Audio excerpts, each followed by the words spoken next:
Hey everyone, how's your day? TVI here with a special birthday video. Today marks the day of my birth, and to celebrate I want to take a walk through time from Generation 1 to where we are now. I want to go back through each Pokémon generation and share my thoughts on them all before Generation 8 is born. Each one holds a special place in my heart, so I want to express my experiences with each generation before the mark of a new one.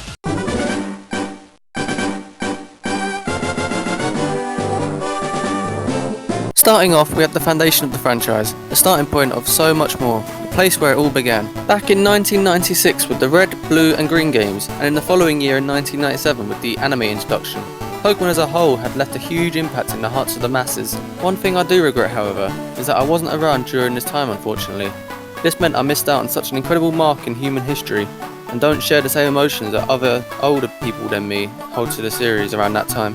While everyone went to the cinema to watch the first Pokémon movie, I had it on a yellow VSH tape, and oh man did that yellow box of joy get abused. However, despite my lateness into the franchise, that's not to say I have no attachment to Generation 1, because back then times were so different to how I experience them now, and it's those differences that make my love for this generation last. The anime series had so many unique quirks and oddities that still to this day make me question its logic. But when I'm reminded of some of the lines from the show, or some of the things that it gets away with, I can't help but admire how different times were back then. That was the same with the games too. I never played the official games on their official consoles, but with a few emulators and digital downloads, I had the joy of experiencing what others got to experience all those years ago, and boy was it stressful. The mechanics were so dodgy and the story was so linear to what I'm familiar with today.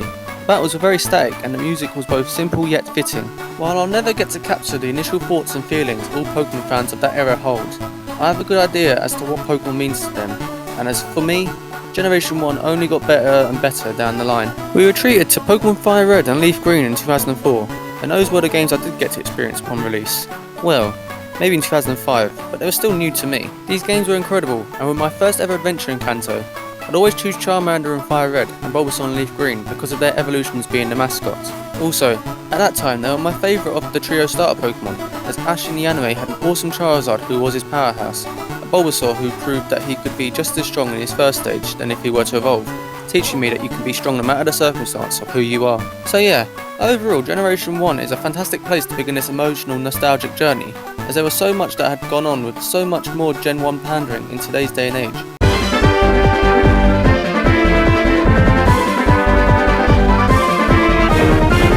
Generation 2. Possibly the generation that I had the least attachment to because again, back in 1999 with Gold and Silver's release, I was barely a toddler.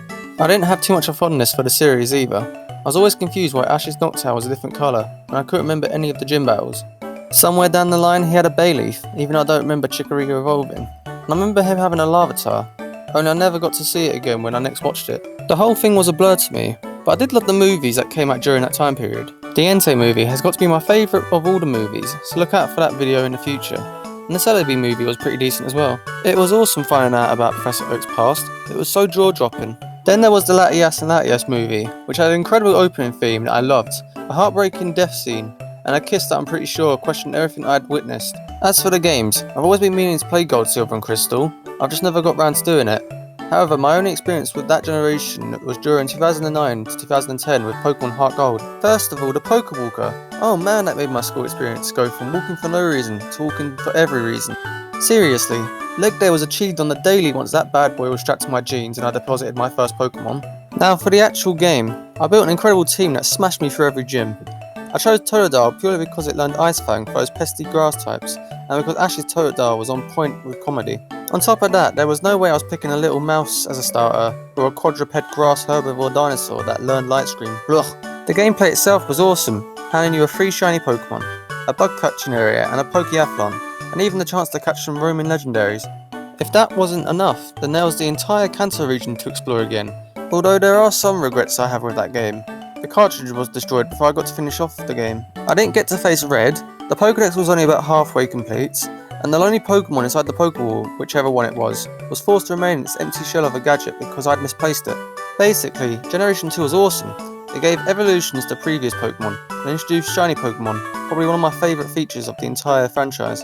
However, I was too young to grow an attachment to it, and the memories that I do have with that generation is either a blur or brings back memories of the demise of my progress every time I picture that broken game cartridge in my mind.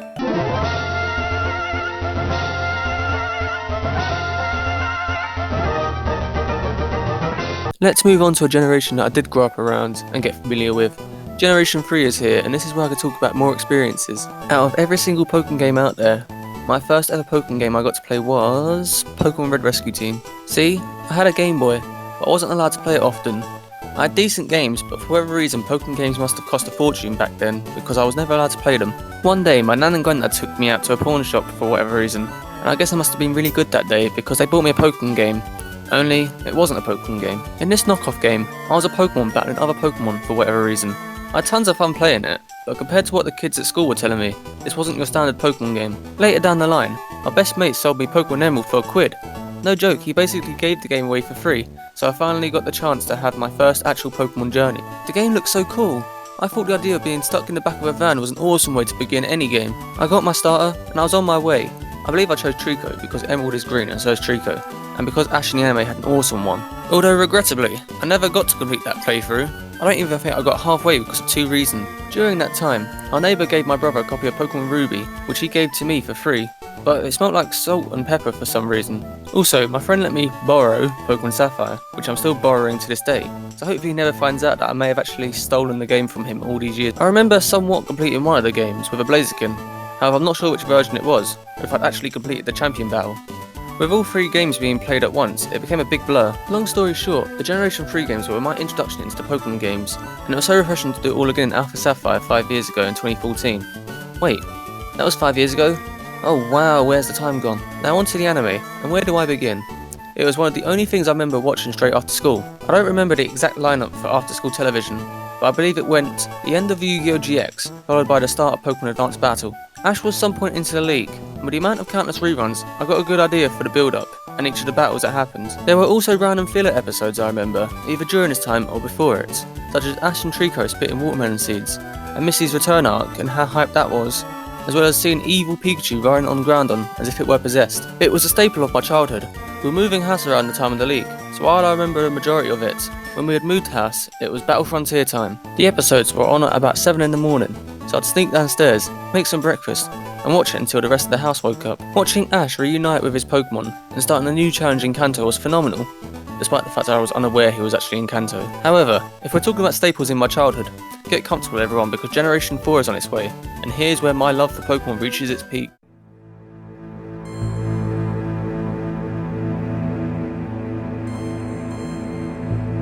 The anime, the games, the movies, the cards, the friends, the memories.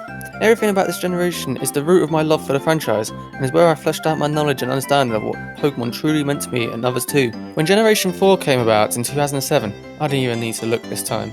I made some awesome friends who shared the same interest in the franchise that I did. We met at the park and just played Pokemon. We were the trainers and we were commanding our starter Pokemon to battle each other, and even though these people were strangers to me, it felt as if we were already best friends. They introduced me into the card game, a premise I was a noob at, and after the months went by my collection was rapidly growing, and I was clearly the best at organising and collecting. Now as for the games, like I mentioned before, I wasn't allowed Pokemon games for whatever reason.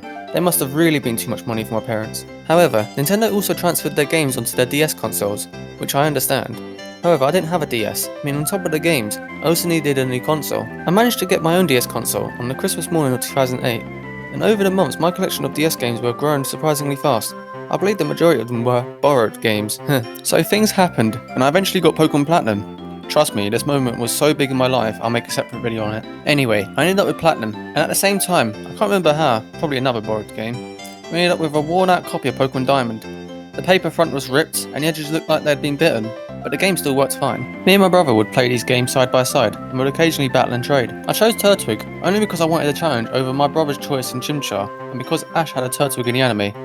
You're starting to see a pattern here, right? Pokemon Platinum, with the help of my HeartGold, Ruby, Sapphire, Emerald, LeafGreen, and my friends SoulSilver and FireRed, was the first official Pokemon game I'd ever completed. I defeated the champion, did all the post-game, completed the Pokédex, and even went online for a while, which admittedly was a huge mistake, but anywho. Pokemon Platinum is by far my favourite game for how invested I was in it, how dedicated I was to completing it, and what it meant to me.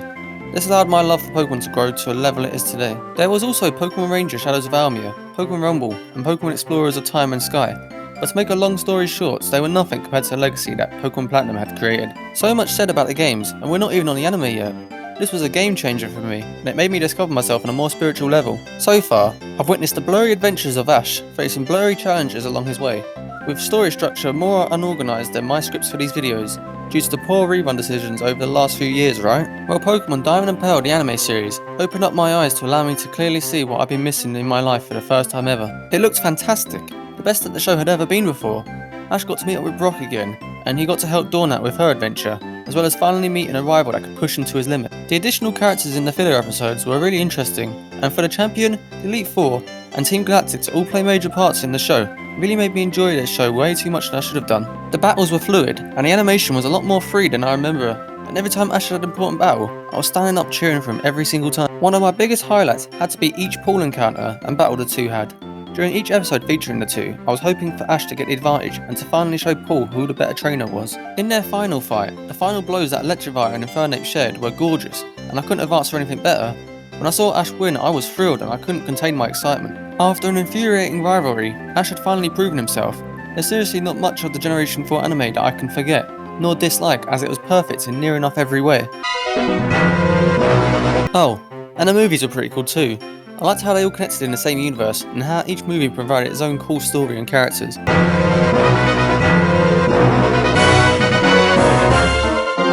Let's chill down now at Generation 5, the era of black and white. A reboot to the series that brought mixed feelings to the older fans, and allowed newer fans to get introduced to the franchise. For me, black and white was an interesting time period. I remember 2 special intro episodes being aired, and I was excited to see the transition into the new anime. It was strange seeing Pikachu's electricity go haywire, and lose to a Paul clone and his trainee Snivy, but back then I didn't think much about it. Now, however, that battle continues to fill me with rage, and reminds me that those 2 episodes were a great first impression to demonstrate how the rest of the show would pan out. I'm not going to bash on the black and white anime too hard, since this isn't a rant video. It had some shining moments, and it did bring entertainment during my childhood. It's just looking back on it now, the trip battles, some of the gym battles, and the league battles, everything was just poor and difficult to watch. The movies didn't help either. They're some of my least favourite Pokemon movies, and without rewatching them, I genuinely can't remember the storylines well, or the characters that were involved. If anything can redeem this generation, it'd have to be the games. This was the first time I received both copies of the twin games early into its release, meaning I was finally on top of trending games during their time. I played white version, and chose Snivy so I could be challenged by my brother's Tepig in black version. I also chose Snivy because I wasn't keen on Tepig's evolution being bipedal, and while I loved Oshawott and Duwat's design, I looked at how different Samurus was, and I really didn't want it on my team. As for the games themselves, it was awesome exploring a region that wasn't based in Japan, and seeing brand new Pokemon that had no link to previous Pokemon. I was a little disappointed that none of the older Pokemon were getting an evolution or a pre-evolution, but to finally play a game where the first gym leader was a struggle due to its uniqueness was so refreshing. No longer would I grasp my way through a rock gym. This game stepped up its game and made me realise I needed to step up mine. So what did I do? I created the best possible team, remembered all the type matchups off by heart, and went straight to the Elite Four to fight Getsis. Yep, in this game your champion fight was in the post game, so when I finally went to fight Older, I was severely underleveled. By the time I'd done my extra training in the other half of the region, Black and White 2 had already come out. It made sense for me to get White 2, but for whatever reason, I ended up with Black 2. I was a little salty about this, that I wasn't getting White 2, but the games were effectively the same, so I had fun regardless. I loved the movie studio minigame, and I was finally able to get myself a Riolu and Zoro on my main team. The Join Avenue was interesting too, since I actually made online friends. I did also collect some of the Generation 5 cards in the Pokemon card club I created at school, but since I made it too late, the summer holiday was beginning, and the group had disbanded, meaning my collection fell short before it could stand tall. So they're my thoughts on Generation 5. Solid games with a decent sequel story, and although the anime was unappealing, the transition it had into Generation 6 with Alexa's character was intriguing, despite how long it took.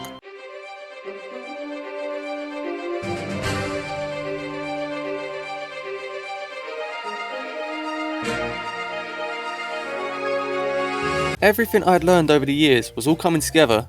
My experience with the anime had peaked, and my understanding of the games had reached its pinnacle. Let's start off with the cards before the hype and action truly begins.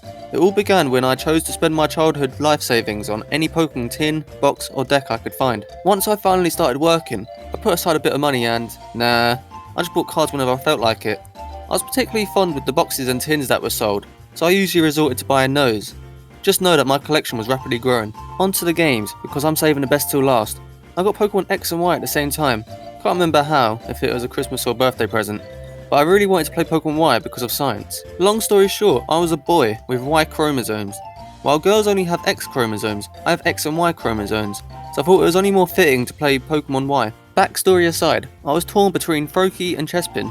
I loved them both equally, and the descriptions on the two was making it far too hard for me to decide. In the end, I went with Chespin because its moveset screamed potential, and I usually had a grass starter on my first playthrough. Also, I was done with following Ash's shadow. I wanted Pokemon that reflected me, and not what Ash had for his starter. Now, Gen 6 also introduced Mega Evolution, which reminded me a lot of Digimon. I didn't like it at first, not because I don't like Digimon, but because to me, Pokemon was still in Digimon's idea of further evolution. However, over time I slowly accepted it and put a few Mega Pokemon on my team. Horde battles were a new feature too, and by chance I stumbled upon a random shiny Mareep. I called it Dragon Sheep after realising it could Mega Evolve into a Dragon type. That Pokemon was my MVP, and was always my go-to Mega. Now that I think about it, either I was incredibly great at the games, or the games themselves were far too easy. I breezed through it without too much of a struggle. I needed a new challenge, something that would push me further. This is where I got into the competitive scene, and wow, what a whole new ball game. Prior to this generation, I knew nothing about EVs or IVs, and it was only Generation 5 that I learned about natures. I had so much more to learn about, but it was also ridiculous to think how much maths, logical thinking, and time investment went into the competitive aspects of Pokemon. I found this to be disgusting, and similar to the anime, I wanted to prove that any Pokemon could be strong, without forcing out its potential. However, the gaming world and the anime world are two different places, so my standard Pokemon usually were no match to the perfect Pokemon I met online. Speaking of the anime world, I've been waiting for this part. The XY and then the XYZ anime were a whole new field of experiences for me. To start with, what a change. I still remember the goosebumps and shriek that I let out when I watched Ash jump off the Lumiose Tower. Right then I knew the whole series was about to get a whole lot more serious and pull my emotions a lot more than ever before. The battle animation and choreography during the early episodes were just a taste of what to expect when the stakes were high, and I could tell that I was in for 3 years of anime heaven. On top of the incredible visuals, character depth, and overall storyline, there was another feature that I'm sure will be its own video in the future, and that's Ash Greninja. Hell yes! Screw giving Ash his own Mega Pokemon, sorry Charizard. The development that Froakie got that led to Ash Greninja was by far the greatest thing that had ever come from the show. I'll go more into depth another time, but just know that Generation 6 really brought out the most emotion and personal growth I've ever experienced. And we've still got one more to cover that will probably improve on this.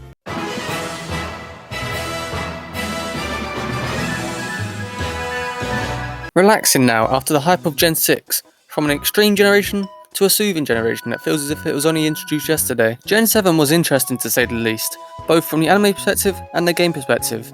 Everything I'd known kinda was shook up to a point where it was Pokemon, but it wasn't. Gyms didn't exist, and travelling was limited. Similar to Generation 6, there was a limited amount of new Pokemon as the trailers revealed, and I feel as if too much was showcased before the release of the games. I was actually aware of what to expect from these games beforehand, and I was actually able to buy them myself on the actual release date rather than waiting for Christmas or borrowing them from someone. I knew straight away I was Team Rowlet. Rowlet is adorable, and compared to the other starters, it was an easy choice to make. No stressing like I did with Pokemon Y, or pick and dupe to process elimination in Black and White. This time, I was certain Rowlet, Dartrix, and Decidueye would take me through a journey filled with awesome moments and battles. Whilst limited with the new Pokemon choices, I did have the option to include regional variants known as Alolan forms. Again, however, I wasn't fond of this concept because I only focused on Gen 1, and I was a bit disappointed that only a select few got this treatment. However, I made do with what I had, and slowly grew to tolerate these quote-unquote new Pokemon. Then there were the Z moves, the gimmick of this generation, where a move was given a huge power boost. I loved this idea, and happily used it throughout my adventure. I mained through Moon version, because I liked the nighttime more than the daytime, and Yveltal from the previous generation made me appreciate Sky Beasts over Land Dwellers. Then when Ultra Sun and Ultra Moon came out, I didn't like this idea one bit. Not only did this confirm that Pokemon Z or Gen 4 remakes weren't happening, but the idea of a copy and pasted game just for more money was something I wasn't going to invest in. Instead, I waited on Christmas, and was still in time to get exclusive Rockruff, which I definitely used. I mained through Ultra Moon to correct my mistakes of Generation 5 of playing the incorrect sequel games, but these games weren't as fun as the original. With the money I'd saved from work, I could invest in more Pokemon cards. Me and my best mate had a giant purple folder that we swore we'd work together to complete every single card set. We bought pack after pack, box after box, tin after tin, just to try to complete our collection. While we were doing really well, and I appreciate how far we'd come, we both had similar money issues. Eventually, we had to stop buying them. Without a third or fourth person helping us, the task was too difficult. In the end, while the collection remains incomplete, we both gave it our best shot. Now onto the anime, and I thought it looked really weird.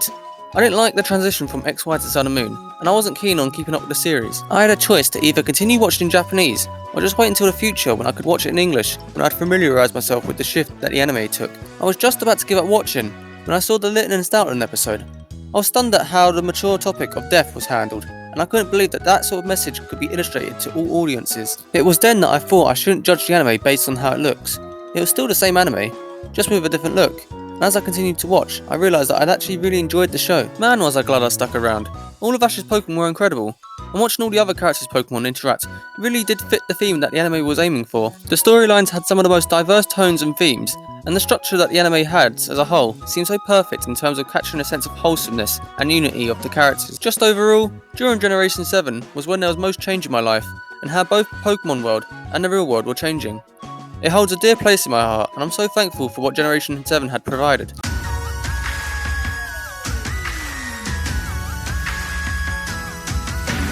While the chapters have now closed for each of these generations, I look forward to not only Generation 8, but the remake games that some of these generations deserve.